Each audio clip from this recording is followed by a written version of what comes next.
अस्सलाम वालेकुम, welcome back to my kitchen. कैसे हैं आप सब लोग? आई होप कि आप सब बिल्कुल ठीक होंगे। आज हम झटपट जबरदस्त से रमजान की मोस्ट फेवरेट आइटम बनाते हैं, वो है क्रिस्पी तंदूरी पकोड़े। तो चलें स्टार्ट करते हैं। बेसन लेंगे 2 कप, आलू लेंगे 2 मीडियम साइज के जूलियन शेप के कटे हुए, पानी लेंगे हाफ कप, स्प्रिंग ऑनियन लेंगे हाफ कप चॉप हुई हुई, चाइनीज गाजर लेंगे ग्रेट हुई हुई 1 कप, बंद गोभी लेंगे श्रेडेड हुई हुई 1 कप, नमक लेंगे 1 टेबल स्पून, तंदूरी मसाला लेंगे 1 टेबल स्पून, साबुत धनिया लेंगे 1 टेबल स्पून, साबुत जीरा लेंगे 1 टीस्पून, बेकिंग सोडा लेंगे हाफ टी स्पून, लहसुन अदरक का पेस्ट लेंगे 1 टेबल स्पून, हरी मिर्चें लेंगे स्लाइस हुई हुई 1 टेबल स्पून, हरा धनिया लेंगे 2 से 3 टेबल स्पून। यहाँ पर सबसे पहले बाउल में आलू डालेंगे, स्प्रिंग ऑनियन डालेंगे, बंद गोभी डालेंगे, चाइनीज गाजर डालेंगे, हरी मिर्चें डालेंगे, हरा धनिया डालेंगे, नमक डालेंगे, तंदूरी मसाला डालेंगे, साबुत जीरा डालेंगे, धनिया पाउडर डालेंगे, बेसन डालेंगे, बेकिंग सोडा डालेंगे, लहसुन अदरक का पेस्ट डालेंगे। अब इन सब चीजों को अच्छे से मिक्स कर लेंगे।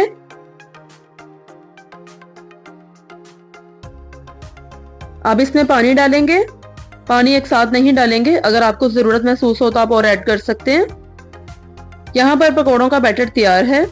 अब दूसरे साइड पर पैन में ऑयल डालेंगे।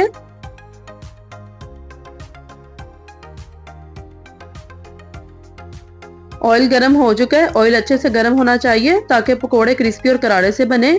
चलिए अब डालते हैं। 1 चम्मच में पकोड़ों के बैटर को रखेंगे। उससे ये होगा कि शेप में पकोड़े बड़े छोटे नहीं बनेंगे, इजीली एक ही शेप में रेडी होंगे। जितनी आपकी कढ़ाई में गुंजाइश हो बस इतने डाल दें।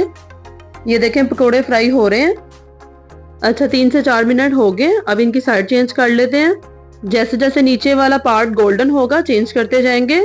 पकोड़े ऐसी चीज है, बड़ी सिंपल सी है, बजट फ्रेंडली भी है, लेकिन जब कोई गेस्ट आते हैं हम खुद एफर्ट करके बनाते हैं, इतनी इज्जत अफजाई होती है। खास तौर पे हमारे लिए बनाएं और चाय के साथ एज अ स्नैक भी अच्छे लगते हैं। और इफ्तारी में तो हमारे घरों में स्पेशल पकोड़े बहुत बनते हैं। चलें अब इनको निकाल लेते हैं। इन पर कलर बड़ा अच्छा सा आ गया है और खूबसूरत सा। अगर आपको लग रहा हो कि आपके पकोड़ों का कलर डार्क हो रहा है तो आप फ्लेम को स्लो कर दें। अब हम अपना सेकंड बैच डालेंगे। अब इसी तरह से फ्राई कर लेंगे। इनकी भी साइड चेंज कर लेते हैं। डिपेंड है, अगर आपकी कढ़ाई पतली सी है तो 7 मिनट लगेंगे, अगर कढ़ाई मोटी सी है तो 8 से 9 मिनट लगेंगे। अब पकोड़े निकाल लेते हैं। ये देखें क्रिस्पी से पकोड़े तैयार हैं। तो चलें अब पकोड़ों के साथ 2 टाइप्स की चटनी तैयार कर लेते हैं। यहाँ पर पहले हम तंदूरी चटनी तैयार करेंगे। मायोनीज है 1 कप, दही लेंगे हाफ कप, लेमन जूस लेंगे 1 टेबल स्पून, नमक लेंगे 1 टीस्पून, लाल मिर्च का पाउडर लेंगे half tea spoon, tandoori masala लेंगे 1 टीस्पून, येलो फूड कलर लेंगे 1/4 टीस्पून, ऑयल लेंगे 1 टेबल स्पून और कोयले का कोई सा भी छोटा सा एक पीस ले लें। यहाँ पर बाउल लेंगे, मायोनीज डालेंगे, दही डालेंगे, नमक डालेंगे, लाल मिर्च का पाउडर डालेंगे, तंदूरी मसाला डालेंगे, लेमन जूस डालेंगे।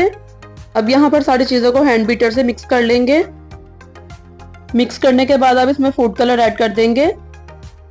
फिर से मिक्स करेंगे। अब यहाँ पर पैन में ऑयल डालेंगे। फिर जो हमने चटनी रेडी की है वो डालेंगे, मिक्स करेंगे। अब इसको 2 से 3 मिनट के लिए मीडियम फ्लेम पर कुक करेंगे। फ्लेम को ऑफ कर देंगे। अब इसमें एक फॉइल पेपर रखेंगे। फॉइल के अंदर कोयला रखेंगे। कोयले को हमने दूसरे चूल्हे पे अच्छे से गर्म कर लिया था। अब इसके ऊपर 2 से 3 ड्रॉप ऑयल के डाल देंगे और लीड से कवर कर देंगे ताकि कोयले की स्मोक चटनी में अच्छे से रह जाए। अब यहाँ पर तंदूरी पकौड़ों के साथ ग्रीन चटनी तैयार कर लेते हैं। तो ग्रीन चटनी तैयार करने के लिए हमें जो चीजें चाहिए, यहाँ पर हाफ कप फ्रेश पुदीना लेंगे और हाफ कप फ्रेश धनिया लेंगे, हरी मिर्चें लेंगे 3 अदद, नमक लेंगे 1/4 टीस्पून, लेमन जूस चाहिए हमें 1 टेबल स्पून, पानी लेंगे 1/4 कप। तो ये चीजें चाहिए हमें ग्रीन चटनी तैयार करने के लिए। चटनी हमें लिक्विडाइज चाहिए तो हम ग्राइंडर के जग में डालेंगे पुदीना, धनिया डालेंगे, हरी मिर्चें डालेंगे, नमक और थोड़ा सा पानी डालेंगे और इसको अच्छे से ग्राइंड कर लेंगे। तो यहाँ पर हमारी ग्रीन चटनी तैयार है।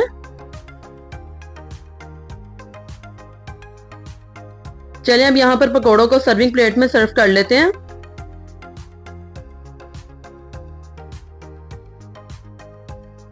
तो तैयार हैं हमारे गर्मा गर्म तंदूरी पकोड़े और साथ ही ऊपर ड्रिजल कर देंगे तंदूरी चटनी। और अब यहाँ पर ग्रीन चटनी भी डालेंगे। तो यहाँ पर हमारे क्रिस्पी तंदूरी पकोड़े तैयार हैं। अब हम भी इन्हें इफ्तारी में एंजॉय करेंगे। जाएं आप भी बनाएं और इफ्तारी में एंजॉय करें अपनी फैमिली के साथ। अगर आपको मेरी ये रेसिपी पसंद आई हो तो वीडियो को लाइक करें, शेयर करें। अब आपसे मिलेंगे किसी नेक्स्ट वीडियो में, तब तक के लिए अल्लाह हाफिज।